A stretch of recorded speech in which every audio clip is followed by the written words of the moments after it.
Welcome back everyone. इस episode में बात करेंगे उत्कर्ष स्मॉल फाइनेंस बैंक के बारे में। देखिए, सबसे इंपॉर्टेंट चीज यहाँ पे डिस्कस करने वाली है जो इस कंपनी का रिवर्स मर्जर हो रहा है उसके बारे में।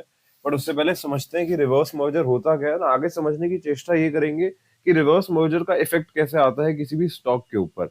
देखो, रिवर्स मर्जर होता है जब एक प्राइवेट कंपनी किसी भी लिस्टेड कंपनी को एक्वायर करके उनको उसके थ्रू जो है अपने आप को लिस्ट कराने की चेष्टा करते हैं। तो इससे होता क्या है कि बेसिकली उन लोग का आईपीओ का जितना भी प्रोसेस होता है वो सारी चीजें बच जाती है, एंड जो यहाँ पे नई एंटिटी फॉर्म होती है वो डायरेक्टली लिस्ट हो जाती है।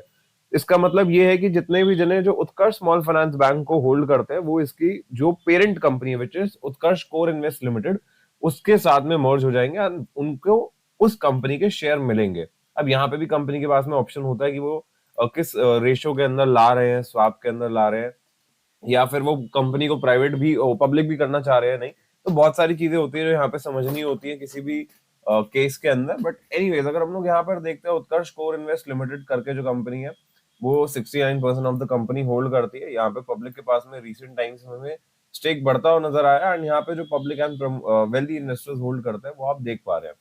देखो, यहाँ पे आज के दिन पे भी एक न्यूज आई है जहाँ पे इनके पास में जो है कुछ direction I Utkarsh core investment limited से, जहाँ पे इन्होंने कहा कि हम इस प्रोसेस के साथ में आगे बढ़ेंगे। यहाँ पे अगर हम लोग देखते हैं, where UCL has propose to initiate steps in furtherance of propose reverse merger. तो अल्टीमेटली हो क्या रहा है कि यहाँ पे मर्जर के लिए ये लोग आगे जा रहे हैं। अब थोड़ा सा ड्यू डिलिजेंस परफॉर्म किया जाएगा, उसके बाद में आरबीआई के पास में जाया जाएगा। सारी चीजें ओके होने के बाद में जो रिवर्स मर्जर है वो हो जाएगा, डेट्स एंड रेशो वगैरह सब कुछ आ जाएंगी। देखो, इंपॉर्टेंट चीज यहाँ पर यह है समझना कि आपके स्टॉक प्राइस पे क्या इफेक्ट होने वाला है उत्कर्ष स्मॉल फाइनेंस बैंक के मर्जर के बाद में। अगर हम लोग कोरली इस बिजनेस को देखें तो ये बैंक बहुत बढ़िया परफॉर्म कर रहा था। अगर आप यहाँ पर रिजल्ट्स भी देखेंगे तो सुपर्ब रिजल्ट्स थे कंपनी के। Everything was going actually very well. But reverse merger के बाद में जो चीजें हैं थोड़ी सी बदलने के चांसेस रहते हैं यहाँ पे, वो चीज हम यहाँ पे एक्सपेक्ट कर रहे हैं और वो चीज हम आने वाले समय में देख भी पाएंगे। अगर हम लोग यहाँ पे बात करते हैं इस पर्टिकुलर कंपनी के चार्ट्स पर, तो देखो ये जो जोन है अभी के लिए प्रिवेलिंग जोन है 54.05 से लेके 61.65 तक का जोन जो है वो प्रिवेलिंग जोन है। एंड आज जो ये सपोर्ट ब्रेक हुआ है यहाँ पे 57.25 का, ये क्रिटिकल सपोर्ट था। प्राइमरी रीजन यही है कि मार्केट में जो न्यूज आ रही है उसकी वजह से थोड़े से प्रॉब्लम्स हो रहे हैं यहाँ पे।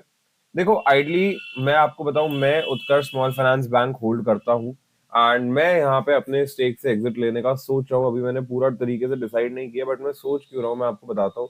बिकॉज ये जो पीरियड है ना ये थोड़ी सी वॉलेटिलिटी लेके आएगा। ऑल्दो स्टॉक जब गिरता है तो वॉल्यूम नहीं आती, मतलब ब्रेकडाउन पे उतनी वॉल्यूम नहीं आ रही है। ये बहुत पॉजिटिव पॉइंट है एंड कहीं ना कहीं विश्वास दिलाता है कि जो लोग हैं इसे अभी भी होल्ड कर रहे हैं। बट अगेन जो ये प्रॉब्लम है ये हमें थोड़े से बड़े फ्रंट पे सोचना चाहिए। तो अगर आप उस एंगल से देखोगे, एक पीरियड ऑफ वॉलेटिलिटी आएगी एंड जब तक स्वैप फाइनल नहीं होता है और चीजें फाइनल नहीं होती है तब तक थोड़ा सा प्रॉब्लम रहेगा स्टॉक के एंड पे। इस वजह से हम लोग यहाँ पे एग्जिट ले रहे हैं। बट हाँ, आगे जब सारी चीजें सॉर्ट हो जाएंगी तो हम लोग डेफिनेटली यहाँ पे वापस से पोजीशंस बनाना कंसिडर करेंगे। देखिए, चार्ट्स यहाँ पे ना इरिलेवेंट हो जाएंगे क्योंकि वॉलेटिलिटी का जब पीरियड आता है तो एक दिन में 5-7% के ब्रेकआउट ब्रेकडाउन सारी चीजें एक्सपेक्ट करते हैं हम लोग। तो मुझे लगता है वो चीज समझना जरूरी है। बट हाँ, फॉर द टाइम बीइंग महीना 2 महीना जब तक इनको परमिशन नहीं मिल रहा है आरबीआई से। देखो, आरबीआई से परमिशन मिलने में 4 से 6 महीने भी लग जाते हैं, उसके बाद में पूरा प्रोसेस होने में अनदर 6 मंथ्स लग सकते हैं। तो टाइम पीरियड तो कितना भी लग सकता है, इसमें कोई वो नहीं है कि एक फिक्स्ड पीरियड के अंदर हो जाएगा। वो एक बहुत इंपॉर्टेंट चीज है यहाँ पे समझना। और इसके अलावा कुछ रेगुलेशंस भी होंगे क्योंकि यहाँ पे यूसीएल को, जो उत्कर्ष कोर इन्वेस्ट लिमिटेड है, उनको कुछ स्टेक डाइल्यूट करना पड़ेगा ताकि ये जो है सारी चीजों को लेवल कर सके। तो बहुत सारी चीजें होती है। बाकी देखते हैं आगे क्या होता है। इस पे हम लोग डिटेल वीडियो भी बनाएंगे। थोड़ा सा सोचे थे सैटरडे संडे का वेट कर रहे थे कि इसको डिटेल में कवर किया जाए। But with that said, I hope you guys enjoyed this episode.